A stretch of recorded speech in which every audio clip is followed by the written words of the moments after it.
Hello. Hello. Hello, and greetings. Hello. Hi.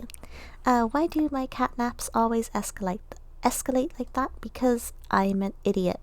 I'm so sorry for oversleeping. Oh my goodness. What's been happening is that I keep waking up at 5 in the morning, no matter what the time I go to sleep is. So, what will happen is that I wake up and it's 5 in the morning. I can't get back to sleep till 10 o'clock, right?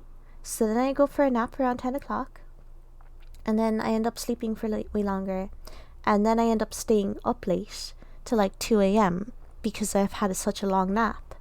But then I end up waking up at 5 a.m. The cycle repeats. So I've been I've been super sleep starved lately. I'm sorry. Hello, hello Lapis. Right, let me say hello to everyone. Okay, hello Halbrook. Hello Nanashi. Hello Masked Rider Rocketman. Hello Lexi. Hello Robert Brown. Hello Mario. Hello Mundo. Hello Lifchev. Hello Lapis. Wait, did I say hi to you twice? And hello Flareman. Hello, hello, hello. Right. Whoa. And hi Giga. Oh, thank you so much for the bits. Oh my goodness. Thank you. Thank you. Thank you. And a hello to you too. A wavy hello to you too. But yes. Today, thank you again. Thank you so much. But today, what we're going to be doing is we're going to be reading some creepypasta. Okay? We're going to be reading some spooky tales. And I was supposed to do this quite some time ago, and I forgot to. Well, I was supposed to do this like 2 hours ago, and then I wanted to delay it by an hour because I was like, you know what, I'm really fucking tired. I gotta go for a nap. And then I ended up oversleeping. Hello, Megbrit. Hello. Because I wanted to have enough energy for reading stuff. But what we're going to do first is we are going to set us up with a little bit of spooky background noise. Some spooky background noise. So we're gonna look for some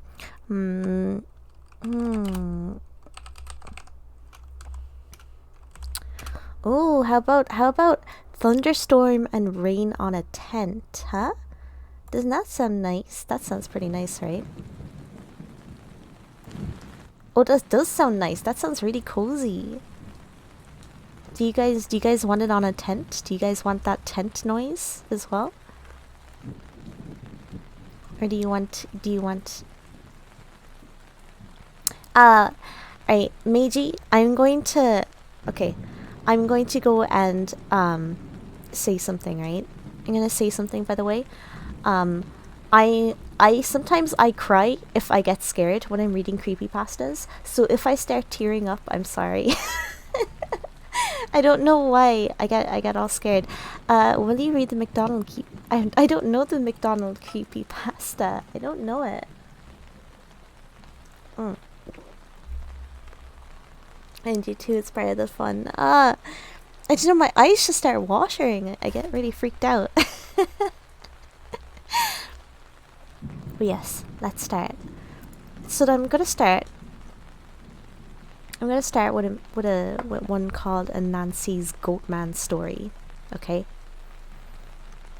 I have to admit, out of all the creepypastas, out of all the scary stories, the ones with skinwalkers get me the most. Oh, they get me so freaked out. Oh, they get me so scared. My eyes are already starting to water a little bit. Yeah. But you're not supposed to say that. You're not supposed to say that term aloud, right? But I mean, I live in Ireland, so I guess I'm probably safe. But you're not supposed to say that aloud, isn't it? Because it like summons them or something, right? That's something I've heard anyway. That's something I've read. But it was also on Reddit, so it's probably bullshit. Well, I mean, there's no such thing as people lying on the internet, so actually, it was probably fine. But yes, let us begin, if that's okay. Okay. Let us begin. Okay, just 1 second. Here's my story. Is this okay? Is this volume good? You guys can hear me okay?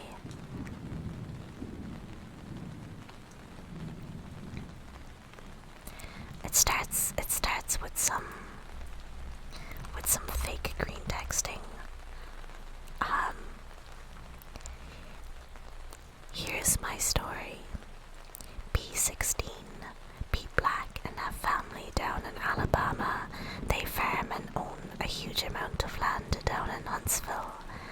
uncle owns a big house and a bunch of trailers they put out in the woods for hunting or camping.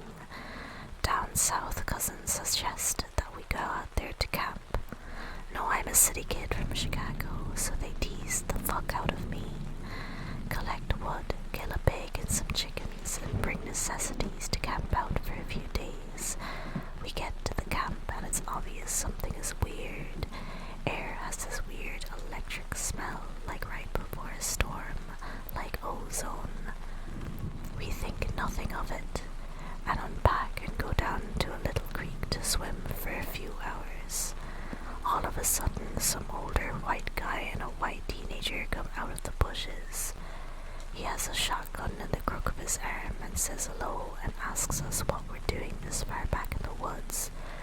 Tell him about my uncle, who he knows, and say we're camping out. He tells us we need to be real careful out here and stick together. There's a big animal in the woods. His son, who is my age, asks if he can stay and hang out with us. He says okay. I'm going to stop green texting because the story is fairly long and the format is harder to write in. So we end up playing football. Digging around with me, there's the white kid Tanner, 5 of my cousins, and then 4 of their friends. In total, there were 5 girls and 6 boys. We all were around 15 to 17. We ended up just digging the day away. So we head back to the camp and pulling out some stuff for a campfire, even though the trailers both had kitchenettes. Tanner says that his family's property sits up against my uncle's. He wants to run home and ask his dad if he can come out camping with us. My cousin Rooster says that he's going to go with him since it's going to get dark soon. One of the girls also wants to tag along. It's about 7 o'clock and it's starting to get pretty dark. They take flashlights and take the trail towards Dan's property. The rest of us chill. We make s'mores, drink, and kiss on the girls. About 30 or 40 minutes later, there's the smell of ozone again. You could smell it over the smell of the fire we had started. This really nasty coppery smell, like right after you've had a nosebleed and it's stopped. It wasn't exactly like dried blood, but it was that nasty metallic back of your throat smell. We immediately think that it's some kind of electrical malfunction, or someone left a hot plate on or some shit. We search the trailers and nothing is on, and we can all smell it. All of a sudden we can hear people booking down the path towards us. And Rooster, Dan, and the girl all come running into the clearing, out of breath, and they don't even break stride. They all run into the trailer right by where the fire is. We all get the fuck out of there and into the trailers. They end up calming down. Even Rooster is crying his fucking eyes out at this point. All the while, the fire is guttering lower and lower, so my other cousins say fuck it and are about to go outside to get the generator out of a shed between the trailers. Tanner says, fuck no, lock the front door, ain't nobody else going outside. He's been crying too, and his eyes are bloodshot and puffy, and his pants are dirty as hell. He goes on to tell us that they went up to his house. His father said sure they could go out camping, but to make sure they were careful on the way back, and that maybe they should take one of the hunting rifles just in case. Evidently, Tanner had seen something in their yard a few days before. One of their pigs had come up, ripped up and half eaten. They assumed it was just some big cats or coyotes, even though they don't usually fuck with live animals. He'd gone upstairs and packed his stuff and told his dad they would be okay without the rifle because coyotes have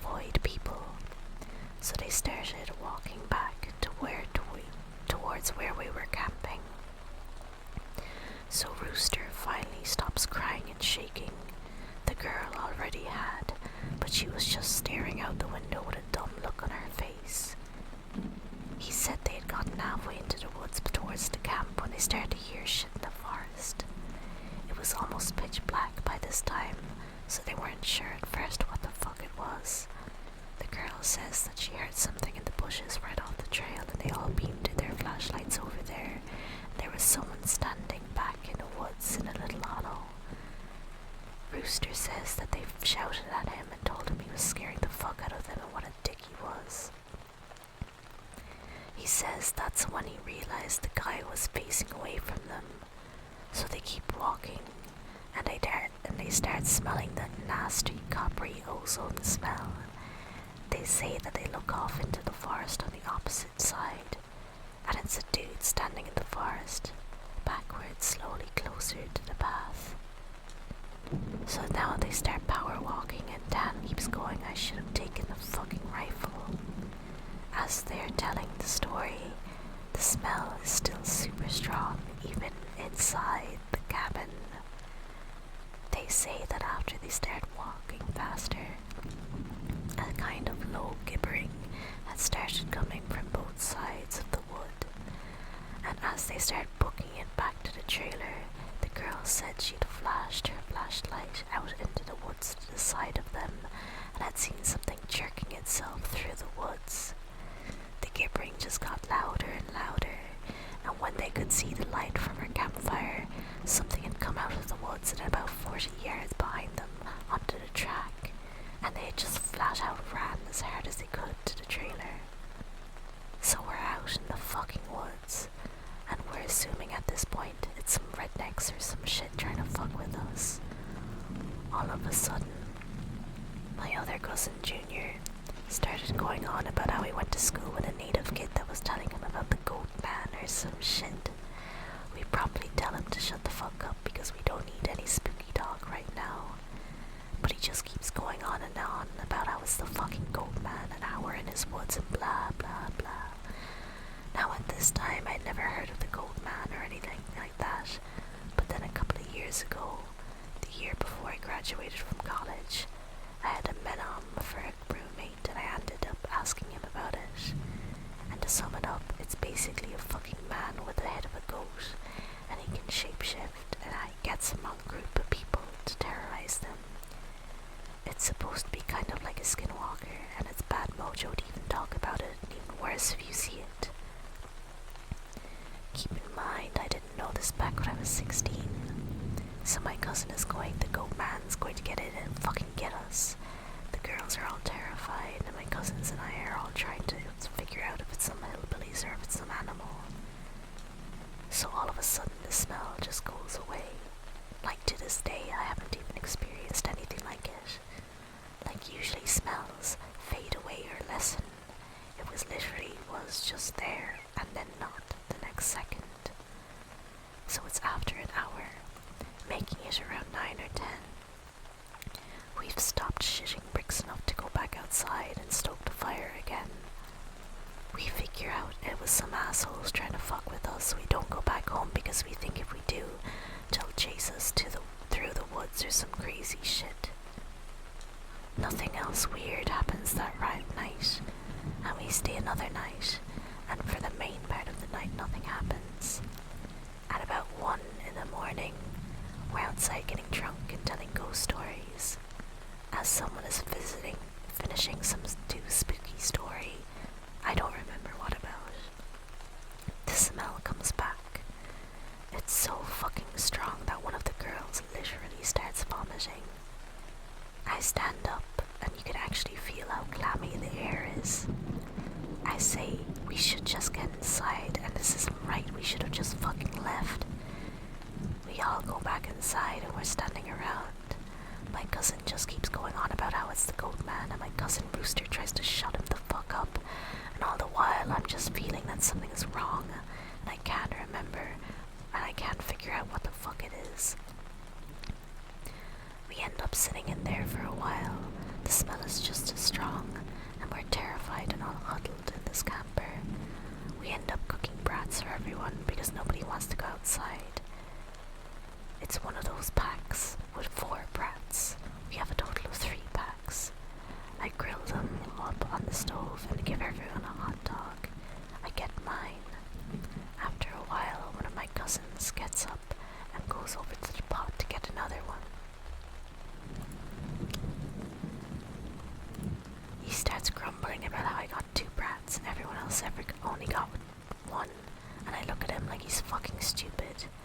I tell him that everybody only got one because there are only 12 brats. If he wants more, he should open up a new pack and cook some more. That's when the girl had been out with Rooster and Tan just starts screaming, "Oh Jesus, oh Lord, get it out!" She's crying and shivering, and then it dawns on the cousin standing up what the fuck is wrong. Me and him both glance around the room, and I feel my heart fucking sink. I run the fuck out of the cabin and the girl runs out with us. The trailer door is banging against the side of the trailer as everybody books it out of the cabin. One of my cousin's friends asks us what the fuck is wrong. I start counting. There's only 11 now. I shit you not, my cousin verified. There had been 12 people in the cabin, but because everyone didn't really know each other that well, nobody had really noticed the whole time that there was an extra person. And then I realized earlier that I kinda noticed something was off. You know how when you're just dicking around having a good time, you don't sweat the smallest shit and you don't keep track of certain stuff? I'm dead sure that someone else had been in the trailer with us, and they had been there for at least a fucking day eating with us. What makes it worse, I couldn't figure out which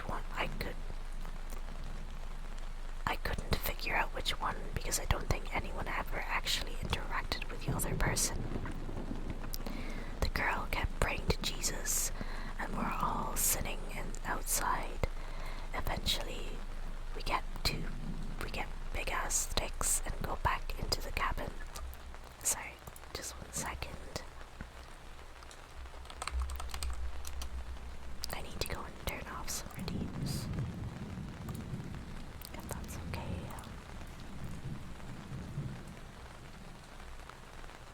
Now, just 1 second.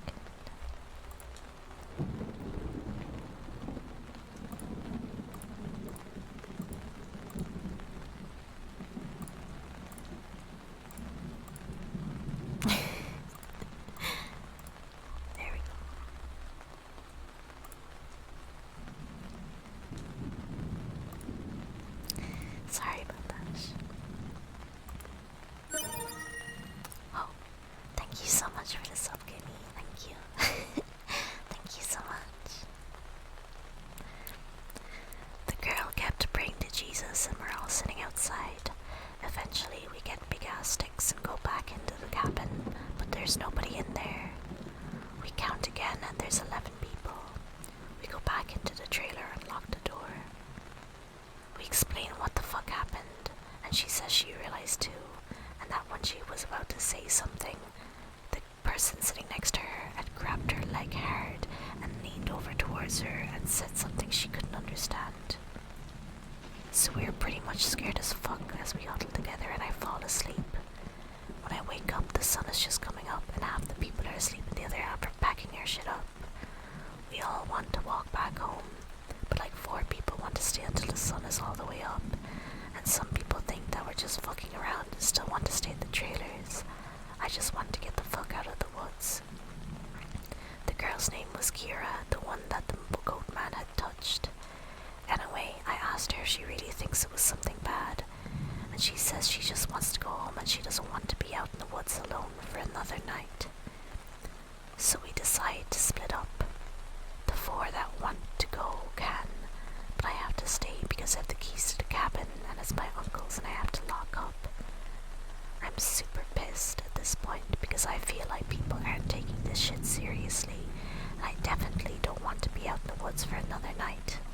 I spend the rest of the day trying to convince the rest of the people, now 4 girls and 4 guys, to get the fuck out of Dodge. Tanner leaves with them to go get a rifle and says he's going to be back. So there are just 7 of us left by 4 p.m. At around 5 p.m., he hasn't made it back yet, and we're getting extremely fucking antsy. And the only reason I stopped begging them to go back was because he went to go get a gun. It's about 5:30 when the one cousin that did stay says the girl Kira is outside. We all look outside, and sure enough, she's standing by the fire pit with her back to the cabin. I'm thinking to myself, if she was so fucking scared, why the hell would she come back? And then I get this nasty feeling in my gut. Keep in mind the whole time the coppery smell has been gone. Now I can realize I can just smell just a twinge of it. I say this to them and everybody, and these are the people that wanted to stay in the fucking woods if we had the goddamn goat man in our midst, is laughing at me and asking if I set this up to scare them. I'm looking at them like I'm not fucking bullshitting you at all right now. I asked them why would I play like that. So one of the girls goes outside to get Kira. She gets halfway there and stops cold. Kira starts heaving.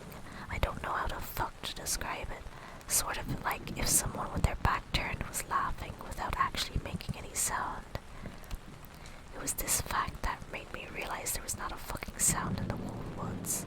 It was dead silent. This was later in September, so it was still fairly hot at the time, but it was super chilly some days too, and you could usually hear geese honking or some kind of birds or squirrels chit-chatting. So I step out the door and tell her to come back in the trailer right goddamn now. She backs up into the trailer and we lock the door. We pull down all the shades except one and put a guy there in a chair to watch her. She stands there for another 20 minutes or so. The guy turns to say that she's still there, and there's a huge fucking bang on the door. So we all jump the fuck up and scramble around the living room of the trailer. The banging is super loud. Now my cousin is holding one of the girls and the other two are kinda giggling with nervous laughter, and me with the other two guys are shitting bricks. Then we hear Dan, he's screaming, "Let me the fuck in, stop fucking playing." So we go over to the door and open it, and he stumbles in with a rifle. There's nobody else outside. Evidently, he'd walked up to the campsite. Nothing weird had happened in the forest, but he had seen a girl. Mind you, he said it was not Kira standing there. When he had gotten to the edge of the clearing, she had turned towards him with this slack-jawed look and just stared him down, slowly tracking him as he walked around the outside of the clearing towards the camp.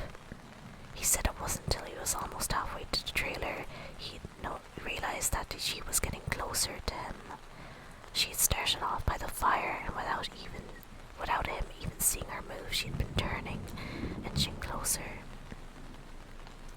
He said he just ran the rest of the way back to the cabin, thinking it would open. And when he got to the door and it was locked, he turned and it was about halfway the distance to the door. He looked around the room and gets super pale. He pulls me to the side and whispers in my ear, "You know there are only 7 of us here, right?" I get that feeling where your stomach drops to your nuts. It'd been back inside the trailer when we were sorting out who was going where, and then when we all went outside to talk earlier in the day, it's just slipped right back in. We looked out the window and there's nobody out there, so we recount everyone, and then basically I go over and ask everyone how many people there were here earlier, and everybody says 8. I say, "Well, how many are there now?" They all do the count and then realize there are only 7 people in the cabin. So Dan had brought back a couple of boxes of ammo in his rifle, and he told his dad that there was some kind of animal in the forest because he didn't think his dad would believe him if he said it was the goat man. He says that his cousin is supposed to be coming down in a few hours, and that in the morning we can all go back to his place and his cousin will drive us home. Now I'm really fucking terrified, but at least I feel better because we can be American and shoot the fuck out of whatever it is if it comes back. But my cousin gets into this huge argument with one of the girls because she thinks that I'm trying to be funny and prank them, and she's getting really scared and I'm not funny. He keeps telling her I'm not that kind of person, and she says, "Well, how do we know the girl wasn't just Tanner in a wig? Or if it's really the goat man, how do we know that this is the real Tanner and goat man didn't just kill Tanner in the woods and take his gun?" So we get into a huge argument about this, where me and Tanner like we could seriously be in danger because at the very least someone has been sneaking themselves into our fucking trailer without us knowing and mingling with us, and at the worst something bad is in the forest fucking with us.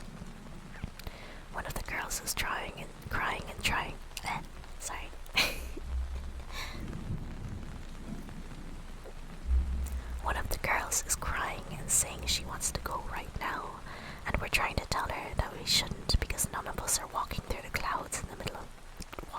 woods in the middle of the night. At this point, the sun is starting to go down, and it's getting a little cloudy out. We eat something and turn on the radio for a while, but we can't really get a station out there with anything decent. So we turn it off about the time that Tan's cousin shows up. He's like 19, I think. At this point, the sun is barely over the horizon, and he has one of these heavy-duty lantern flashlights and another rifle. He walks up to the trailer and we whisper to Tan, asking if he's sure that it's his cousin, and he says yes. The guide looks behind him and all around the camp, then walks in. He kind of glances at all of us and looks a little confused. He says, "Where's your other little buddy at? I figured she would meet me up at the cabin. Is she a little slow or something?"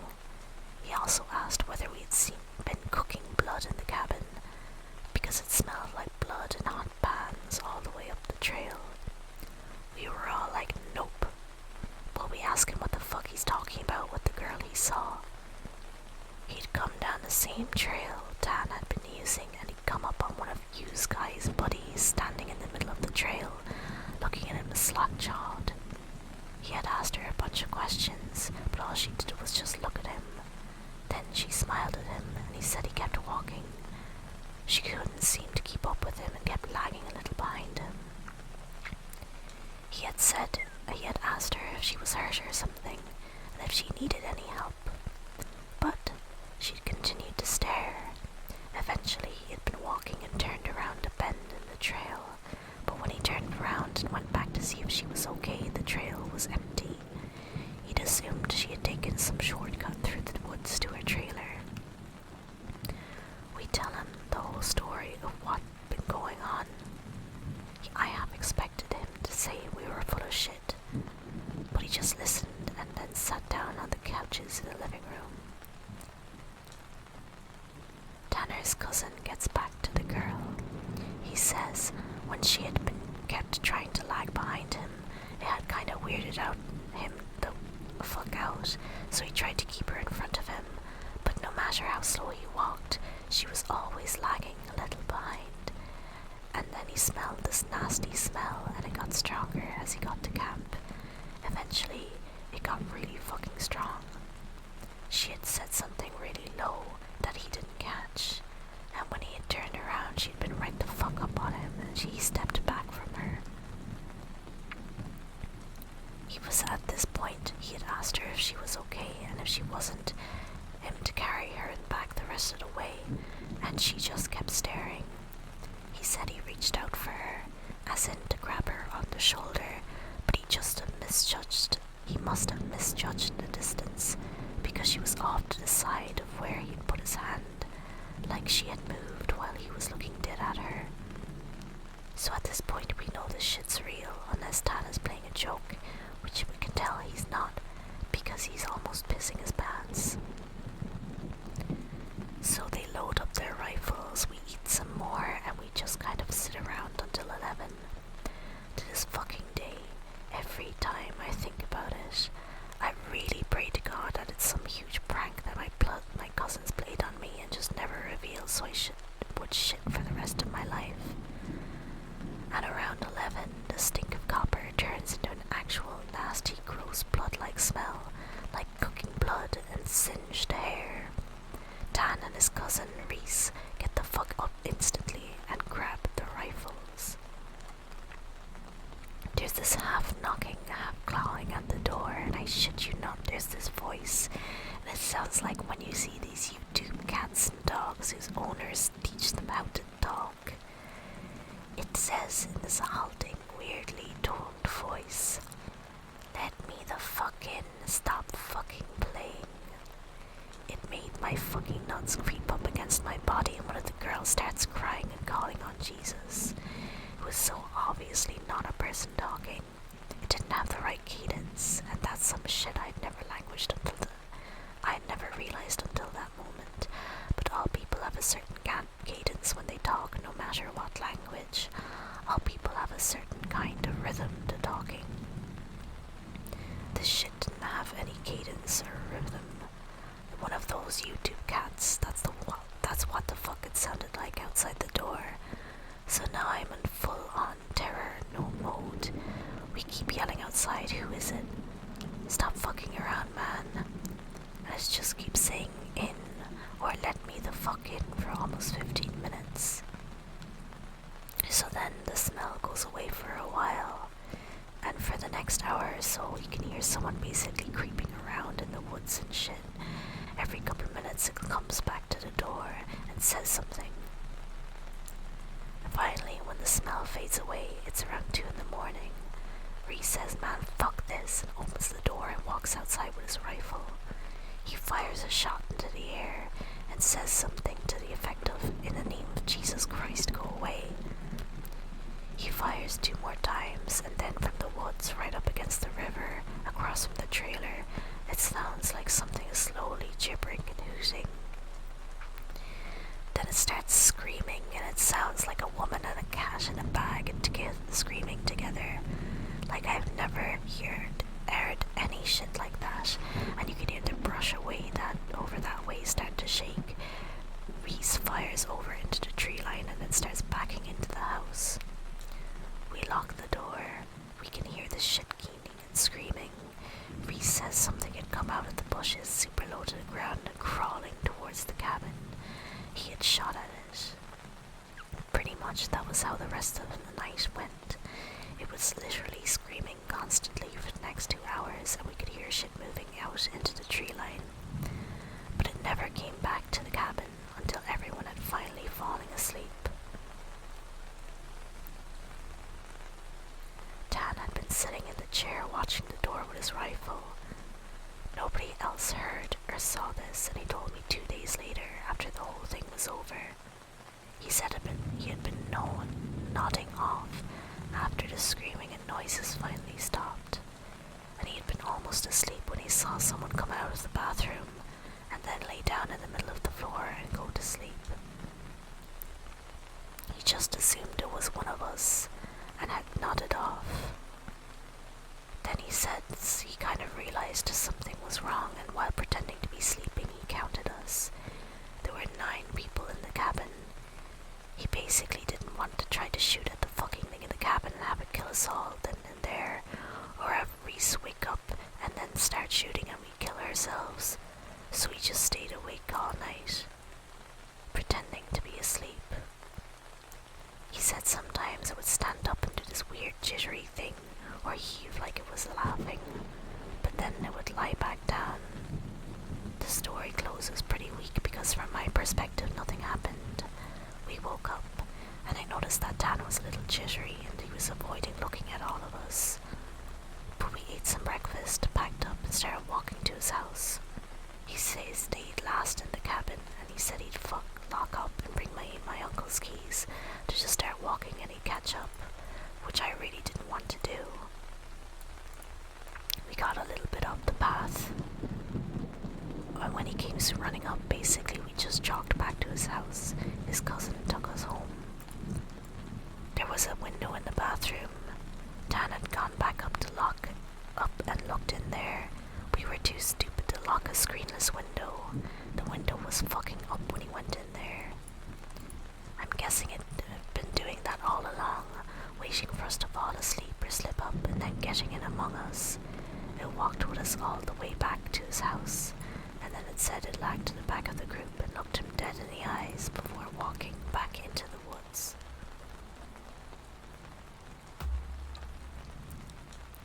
And that was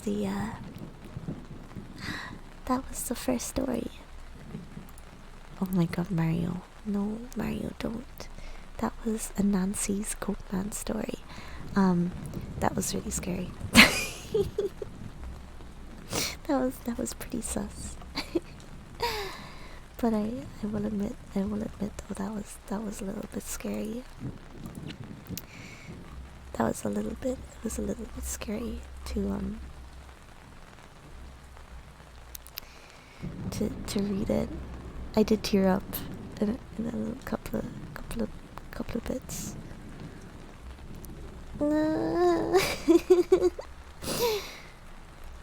Right. Let me look for another one.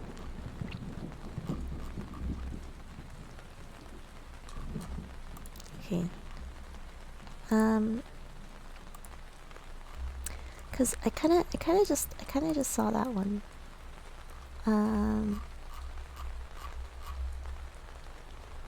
Okay.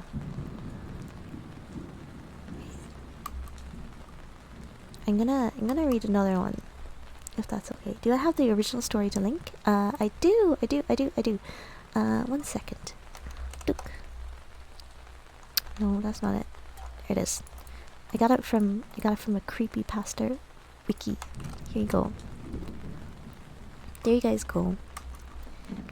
That was pretty spooky though. Right.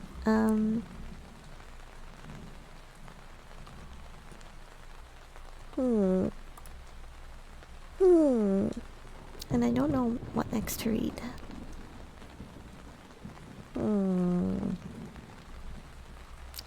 Maybe I'll read. There's. I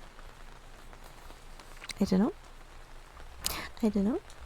I guess next I'm gonna read. Let's see. This isn't really a creepypasta. It's more of a scary short story. By Edgar Allan Poe. Called "The Mask of the Red Death." Very spooky. So I'll read that. But yeah, if you guys wanna like have a look on that wiki or something, or if you guys like know any scary stories that you think would be good, just let me know. That mattress of dead.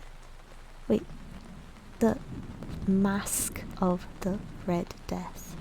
Mask of the, not mattress. You silly goose lapis. Alright. I'll start reading it. So if that's okay, I'm just gonna take a quick drink though. Because whispering kind of actually takes it a little bit out of your throat a little bit.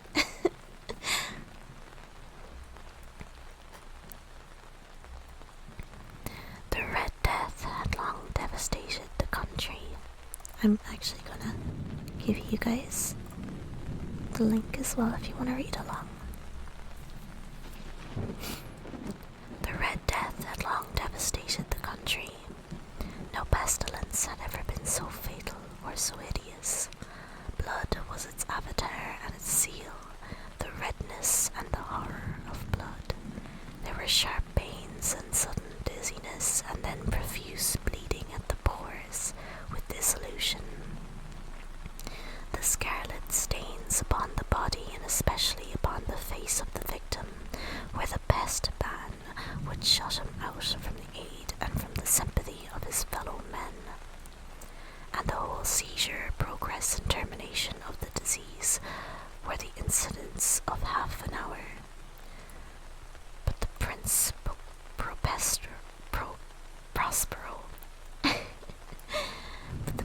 Prospero was happy and dauntless and sagacious. When his dominions were half depopulated, he summoned to his presence 1,000 hale and light-hearted friends from among the knights and dames of his court, and with these retired to the deep seclusion of one of his castellated abbeys. This was an extensive and magnificent structure, the creation of the prince's own eccentric yet august taste. A strong and lofty wall girdled it in. This wall had gates of iron. The courtiers, having entered, brought furnaces and massy hammers and welded the bolts. They resolved to leave means neither of ingress or egress to the sudden impulses of despair or frenzy from within. The abbey was amply provisioned. With such precautions, the courtiers might bid defiance to contagion. The external world could take care of itself. In the meantime, it was folly to grieve or to think. The prince had provided all the appliances of pleasure.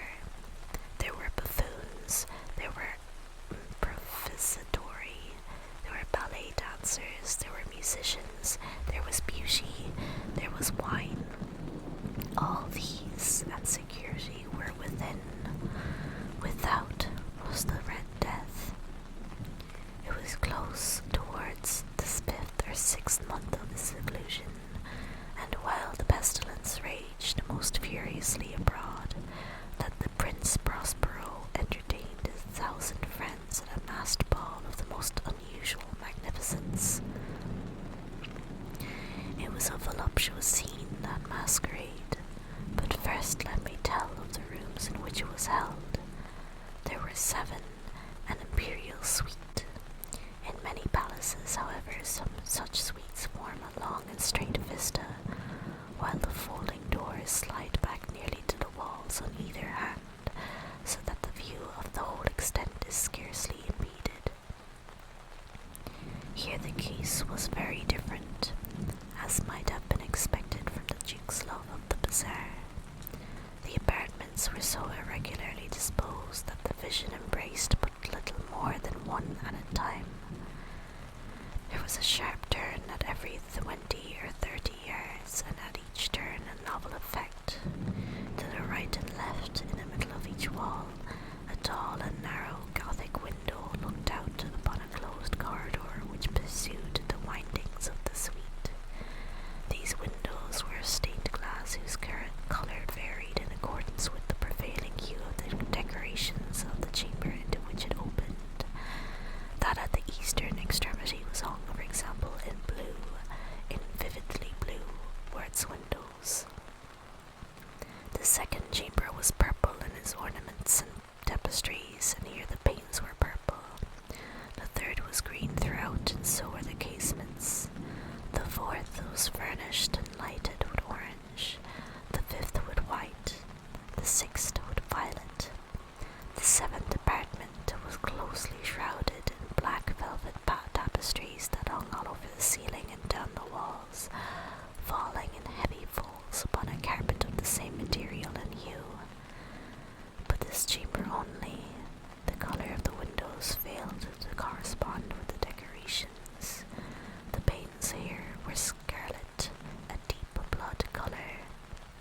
Now in no one of the 7 apartments was there any lamp or candelabrum, amid the profusion of golden ornaments that lay scattered to and fro or depended from the roof. There was no light of any kind emanating from lamp or candle within the suite of chambers. But within the corridors that followed the suite there stood, opposite to each window, a heavy tripod bearing a brazier of fire that protected its rays through the tinted glass and so glaringly illuminated the room.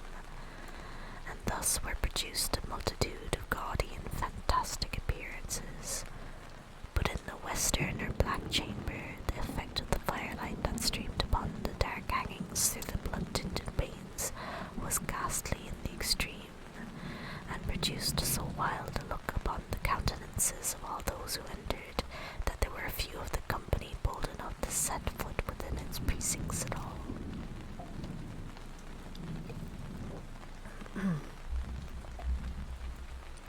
It was in this apartment also that there stood against the western wall a gigantic clock of ebony. Its pendulum swung to and fro with a dull, heavy, monotonous clang, and when the minute hand made the circuit of the face and the hour was to be stricken, there came from the brazen lungs of the clock a sound which was clear and loud and deep and exceedingly musical, but of so peculiar a note and emphasis that, at each lapse of an hour, the musicians of the orchestra were constrained to pause momentarily in their performance to hearken to the sound, and thus the waltzers perforce ceased their evolutions, and there was a brief disconcert of the whole company, and, when the chimes of the clock yet rang, it was observed that the giddiest grew pale, and the more aged and sedate passed their hands over their brows as if in confused reverie or meditation. But when the echoes had fully ceased, a light laughter at once pervaded the assembly. The musicians looked at each other and smiled as if at their own nervousness and folly, and made whispering vows, each to the other,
pleasure and piquancy and phantasm, much of what has been since seen in her nanny.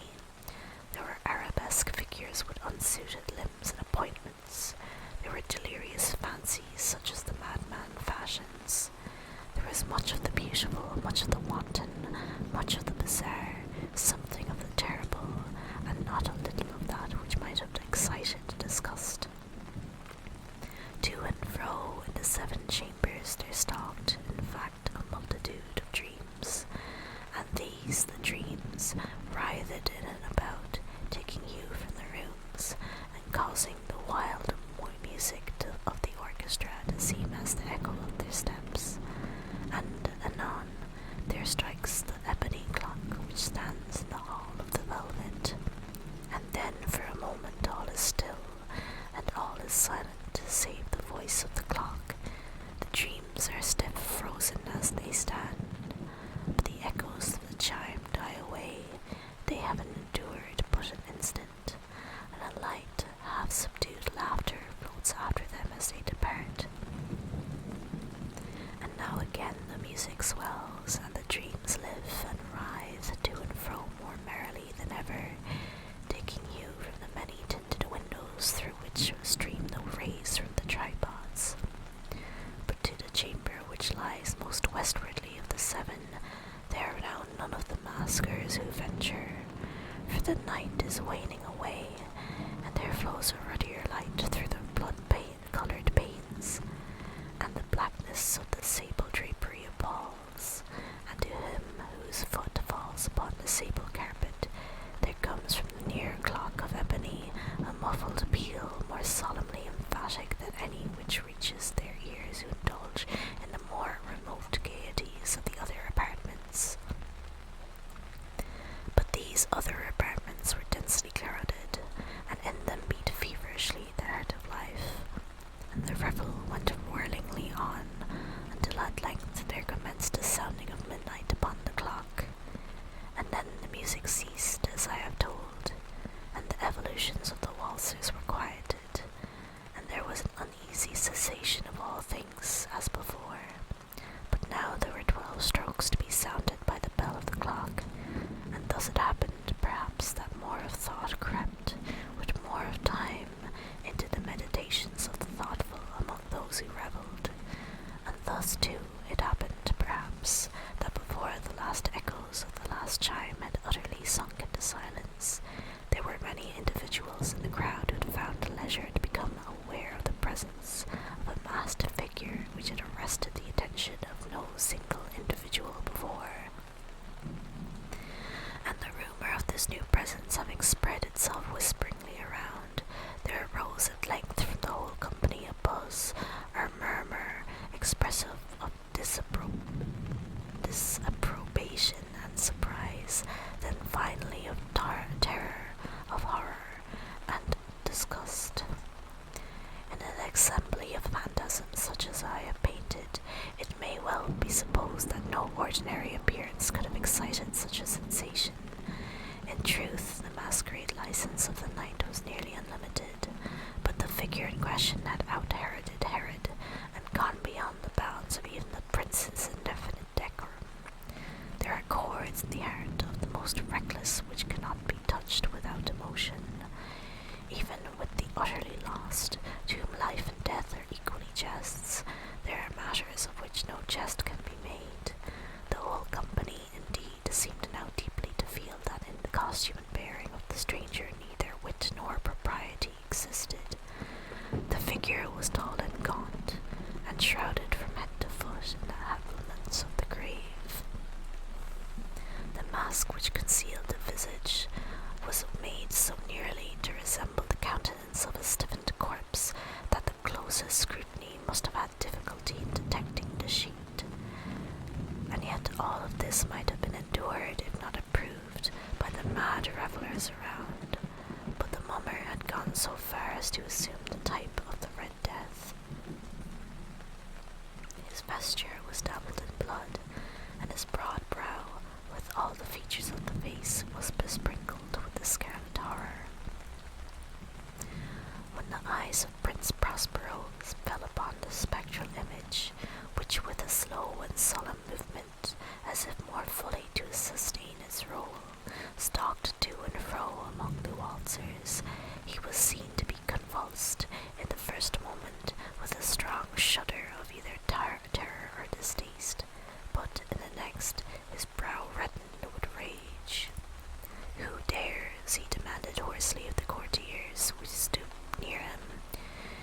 us, insult us with this blasphemous mockery. Seize him and unmask him, that we may know whom we have to hang at sunrise from the battlements. It was in the eastern or blue chamber in which stood the Prince Prospero as he uttered those words. They rang towards the 7 rooms loudly and clearly, for the prince was a bold and robust man, and the music had become hushed at the waving of his hand. It was in the blue room where stood the prince, with a group of pale courtiers by his side. At first, as he spoke, there was a slight rushing movement of this group in the direction of the intruder, who at the moment was also near at hand, and now with deliberate and stately step made closer approach to the speaker. But from a certain nameless awe with which the mad assumptions of the mummer had inspired the whole party, there were found none who put forth hand to seize him, so that, unimpeded, he passed within a yard of the prince's person, and, while the vast assembly, as if with one impulse, shrank from the centres of the rooms to the walls, he made his way uninterruptedly, but with the same solemn and measured step which had distinguished him from the first, through the blue chamber to the purple, through the purple to the green, through the green to the orange, through this again to the white, and even thence to the violet, ere a decided movement had been made to arrest him. It was then, however, that the Prince Prospero, maddening with rage and the shame of his own momentary cowardice, rushed hurriedly through the 6 chambers, while none followed him in account of a deadly terror that had seized upon all. He bore aloft a drawn dagger, and had approached in rapid impetuosity to within 3 or 4 feet of the retreating figure, when the latter, having attained the extremity of the velvet apartment, turned suddenly and confronted his pursuer. There was a sharp cry, and the dagger dropped gleaming upon the sable carpet, upon which, instantly afterwards, fell prostrate in death the Prince Prospero. Then, summoning the wild courage of despair, a throng of the revellers at once threw themselves into the black apartment, and, seizing the mummer, whose tall figure stood erect and motionless within the shadow of the ebony clock, gasped in unutterable horror at finding the grave cerements and corpse-like mask, which they handled with so violent a rudeness, untenanted by any tangible form. And now was acknowledged the presence of the Red Death. He had come like a thief in the night, and one by one dropped the revellers in the blood-bedewed halls of their revel, and died each in the despairing posture of his fall. And the life of the ebony clock went out with that of the last of the gay, and the flames of the tripods expired, and darkness and decay and the Red Death held illimitable dominion over all.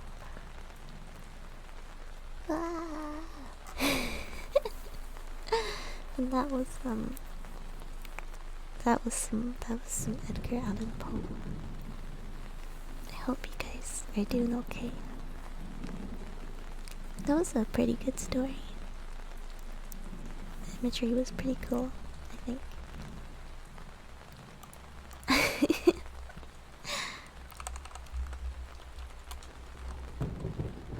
I'm glad you liked it. I'm glad you liked it.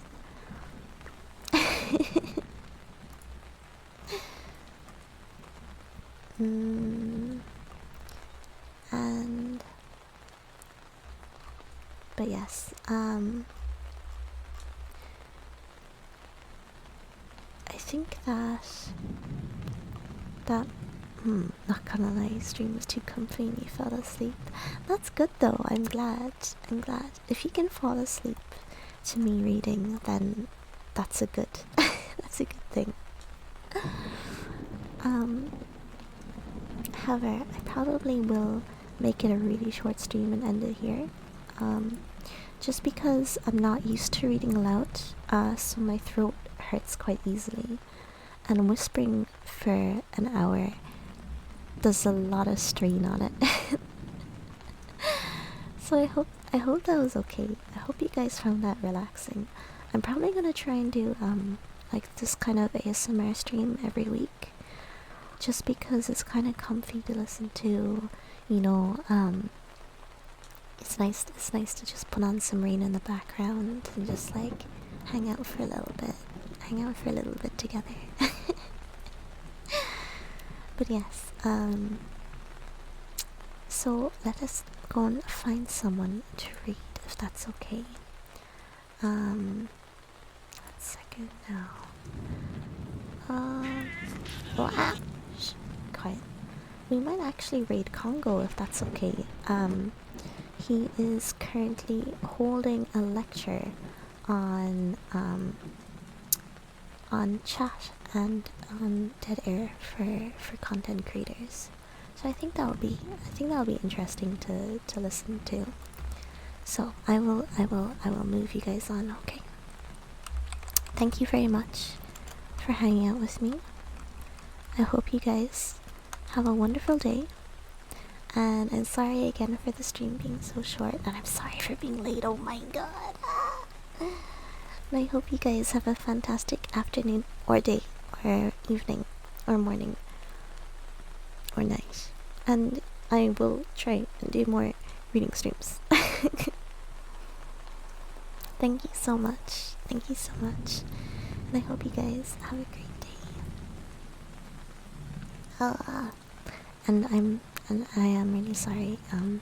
Tomorrow I will be doing some karaoke, drinking, and answering some Curious Cat questions as well, as a 500 follower celebration. So if you're around, please do come and say hello, okay? Thank you so much. Bye bye.